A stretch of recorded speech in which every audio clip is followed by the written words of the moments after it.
Hey, spooky! What's up? It's the Culture Detective here, investigating your favorite mangas. And today I'm going to be doing something a little special. And I don't know if I have enough time for this, but let's talk about Tomie. Tomie. And yeah, originally I wanted to make a way longer and more detailed review of these two mangas that I bought from the anime convention a little bit earlier this year. But I'm gonna be honest here, I still haven't completed them both because I just don't have that much time. Second of all, I feel like if I were to make a video about Ito Junji's work, I would like to do a video essay, and right now I just don't have the time or the resources to make a full-on, like, hour-long, super detailed dissection of Ito Junji's literary techniques and the themes that go through all of his work. But essentially, Ito Junji is a Japanese mangaka who has been drawing manga for like 3 decades already, I think. Right? 3 decades? 2.5 decades? No, 3 decades. That's right. Actually, even more than 3 decades. And he has made a lot of classic horror mangas, all the way from short stories like The Enigma of Amigara Fault and The Neighbor Next Door, the first short story that I've read from Ito Junji, which really haunted me. And then we have others like Scarecrow, Dissection Girl, The Hanging Balloons, and they're all really freaking scary. But then you must also read some of the longer works by Ito Junji. Of course, we have the gore, freaky mutation horror that is Kyo, as well as the one and only, one of the best and one of the most important horror mangas of all times, Uzumaki, which is going to get its adaptation, and it's going to be released very soon next year. But another one of the most important works by Ito Junji, and also one of the most important horror mangas of all times, or horror manga series, is Tomie. And this is not a serial story, okay? This is not a manga where we have the same few characters and the same theme and the same premise just going through the entire 2 volumes. It's actually a series of short stories, and at some point it was sort of put into 2 volumes, the upper volume here and the lower volume, and I got them both at the anime convention. I wish there was Uzumaki, but I just can't find it. The only Ito Junji manga that I could find in the anime convention is Tomie. And there has been a lot of video essays surfacing around YouTube that talks about Tomie, that dissects her figuratively, and their videos are really good. So I'm going to try my best to not repeat everything that's already been said on the internet already. But yes, Ito Junji is a master of writing horror, and I used to be really afraid of horror movies and horror stories. When I was young, I was a very fearful kid. I was afraid of everything from bird sounds to the painting of Mona Lisa. I still remember that when I was young, when I was about the age of 6 or 7, I used to be really, really afraid of Mona Lisa. One time I was returning home, and in the hallway, in the corridor, I thought I saw Mona Lisa standing in there, and I got freaked out and I was super scared. And there was one time when I went to a restaurant and there is a replica of Mona Lisa on the wall, and I cried. I actually did. But that was when I was a kid. I'm not afraid of Mona Lisa anymore. Ever since I was a teenager, I just stopped wanting to watch horror movies or read horror stories because I'm afraid. And that is until I found out about Ito Junji, or Junji Ito, thanks to the YouTuber Super Eye Patch Wolf. I think that's his name. And so I became a huge Junji Ito fan, and I was like, damn, if I could own, if I could collect some of his mangas. So I finally have the Tomie ones, which is one of the most interesting works that Ito Junji had done. Essentially, Tomie is a really beautiful girl who is very manipulative, who is a liar. She lures men to fall in love with her and buy her things, treat her well, just to drive those men insane and try to kill her. But she doesn't die, she gets reborn, she respawns, she actually regenerates. So after she dies, she doesn't just wake up and heal herself. It's different every single time. Sometimes she would be chopped up into pieces, and those pieces will turn into a Tomie, will grow into a whole new Tomie, and that makes Tomie clones. So these Tomies actually multiply every single time they die. And what's really cool about the story, and what's really cool about Ito Junji's work in general, is that his work is scary and not for your average reasons. A lot of really cliche and redundant horror stories that I've seen is basically monster horror. You know, zombies, vampires, werewolves, and those are really outdated and really superficial to a point where I don't even feel scared. Reading these stories and watching these horror movies, I don't even feel scared. But it is something like a cat in your house, the shape of a spiral, and this random girl that you meet at school or on the streets. Something that may actually happen in real life to you. Something that's actually plausible.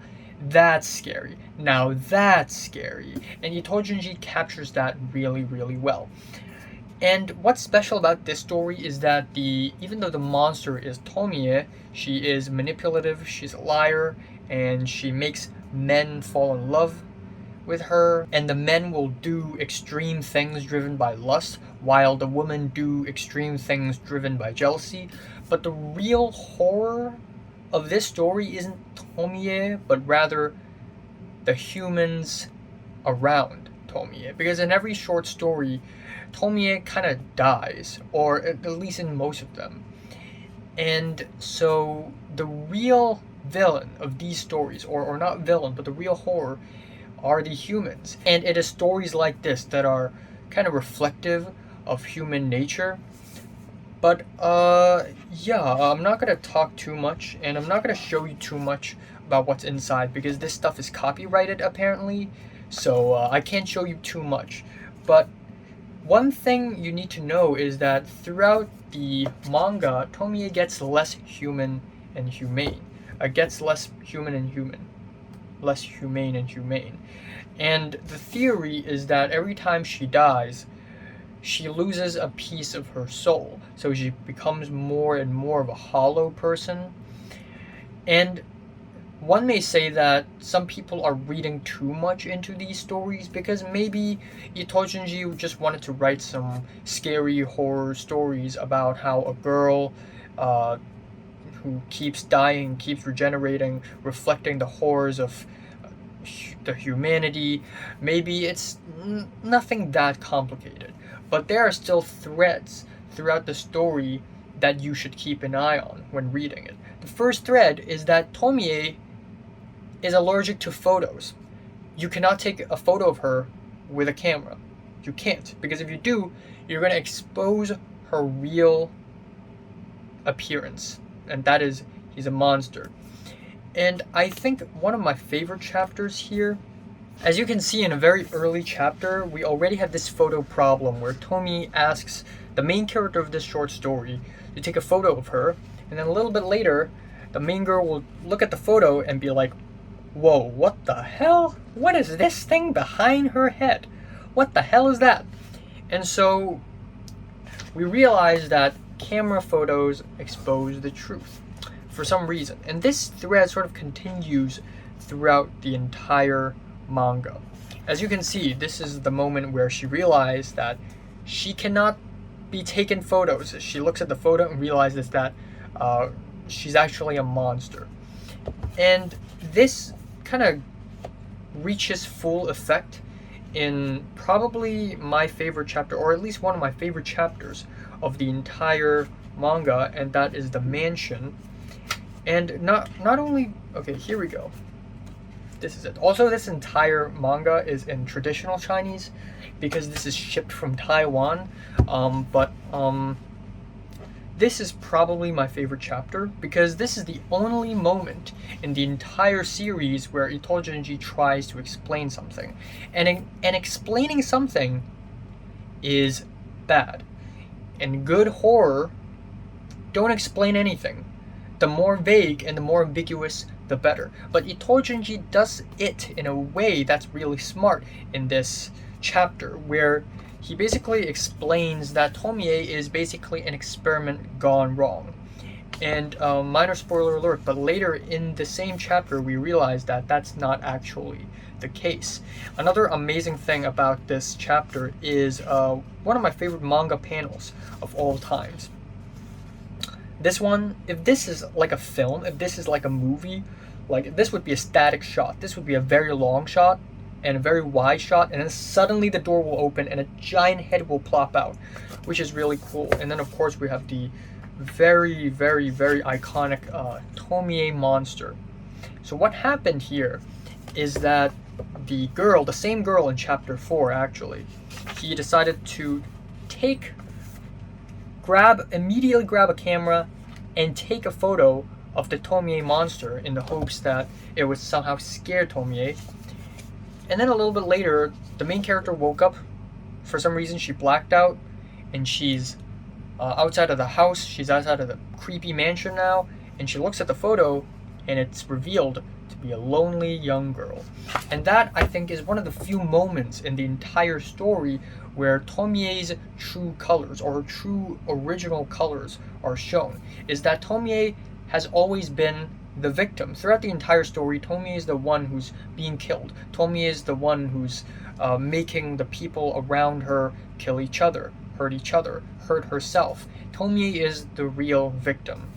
And Tomie is also kind of a sad character because if you read really hard into the story, you're going to begin to realize that in the beginning, Tomie tries to deny the fact that she is now a monster, and she keeps on regenerating, and she keeps on making the people around her kill her and kill each other. And in the later chapters, she kind of embraces that and just accepts her own fate. So what happens is that she tries to not look for a cure anymore. Earlier in the story, she tries to look for a cure. She wants to be normal again. Later, she just accepts her own fate and just tries to manipulate the people around her as much as possible because she can't really do anything about it. But yeah, this is probably my favorite chapter. There is another moment in this in chapter 10, I believe. Is this chapter 10? I think this is chapter 9 actually. Yep, this is chapter 9. Another moment that I really, really love that shows the original true colors of Tomie is this moment. So what happens is that Tomie wants to manipulate two painters to paint pictures of her. Now, the original painter, the main character of this short story, wanted to paint her. She was like, wow, so ugly. So she went to a second painter. The first painter got jealous and took a photo, and this is what the photo looks like. Kind of scary. Because again, Tomie, you can't take photos of Tomie. It's only going to reveal her true self. So at the very, very end, Tomie came back to the first painter and asked for a real drawing of her. So she sits down and the painter paints her, and then finally we have perfection. The first painter even says here, this is perfection. But what happens here is that Tomie is dissatisfied with the painting. And yeah, you can say that of course Tomie is going to be dissatisfied because the end goal is to have the first painter be super frustrated that he kills her, which he actually did at the very end. But really, what I think happened here is that Tomie doesn't want to accept that she's a monster. And the sadness and the dissatisfaction that she shows in this panel is actually genuine. And yeah, really interesting analysis, I have to say. Similarly, we have the lower volume, aka part 2 of Tomie, as we have one of the most interesting developments in the entire story. This is chapter 10, Murder, and what happens in this chapter is that Tomie gets stabbed, she dies, and then a new Tomie emerges from her dead body. And so a man finds it, or a man was gonna bury Tomie, and then a new Tomie emerges, so the man takes the new Tomie home, and it was just a head. And this is, I think, one of the most genuine moments in the entire Tomie saga, where the man basically asks her, like, why do you regenerate? And Tomie kind of answers, like, how would I know? I don't know. And this is really genuine. It's a genuine answer, because again, there's a video essay on YouTube that says something similar. Tomie usually would just say an excuse, but in this moment, she genuinely doesn't know. And also in the same chapter, we have multiple Tomies. Another person will go into the same house and try to murder another Tomie, because there are multiple Tomies here. And we see here that Tomie wants to be an individual. She wants to be the only person, even though there are so many Tomies are all around town, all around Japan, maybe all around the world at this point.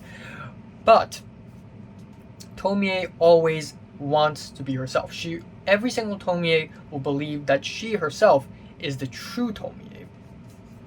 So they would try to kill each other, as in the Tomies would try to eliminate other Tomies.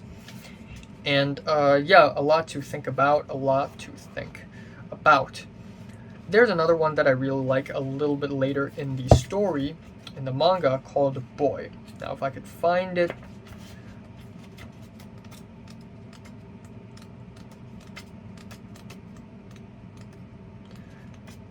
I forgot to mention that one of the reasons why Itojunji wrote and draw Tomie is because he's afraid of long hair. That's why a lot of main characters in his stories have short hair, like main girls, while Tomie has very long hair. And then of course in Uzumaki, a lot of girls grow long hair just so that the hair could curl into a spiral shape.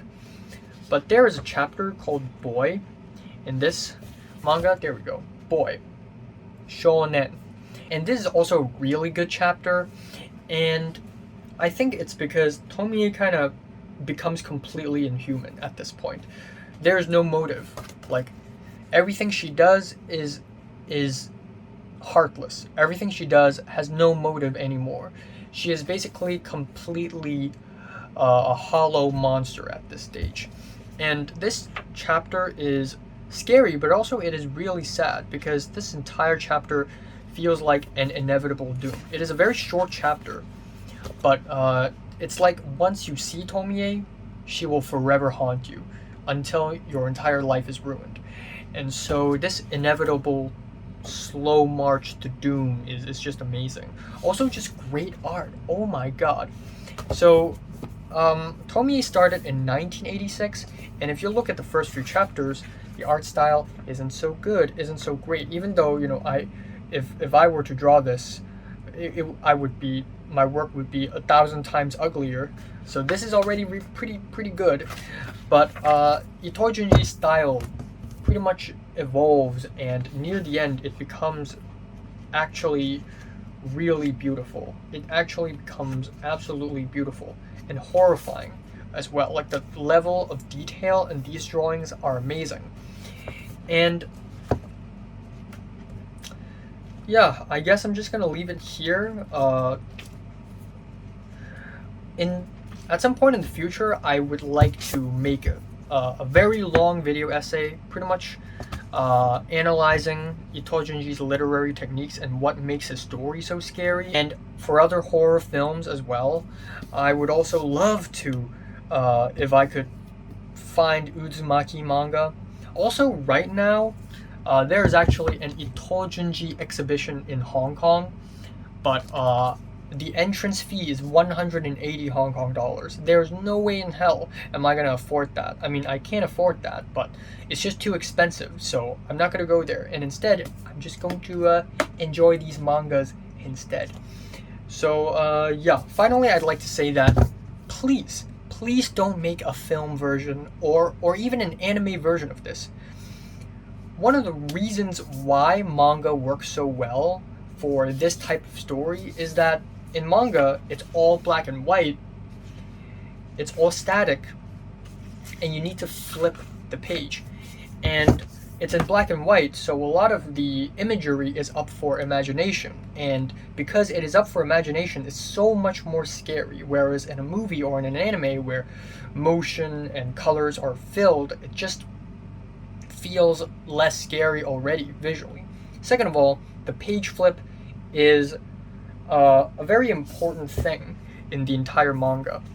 Like, again, Super Eye Patch Wolf has talked about this in one of his videos, but the page flip is very important because it basically reveals what's on the next page, but for that revelation, you have to flip the page manually. You need to be ready to flip the page in order for the revelation to happen. Whereas if you're watching an anime or a movie, it just kind of happens and the impact is just not as strong.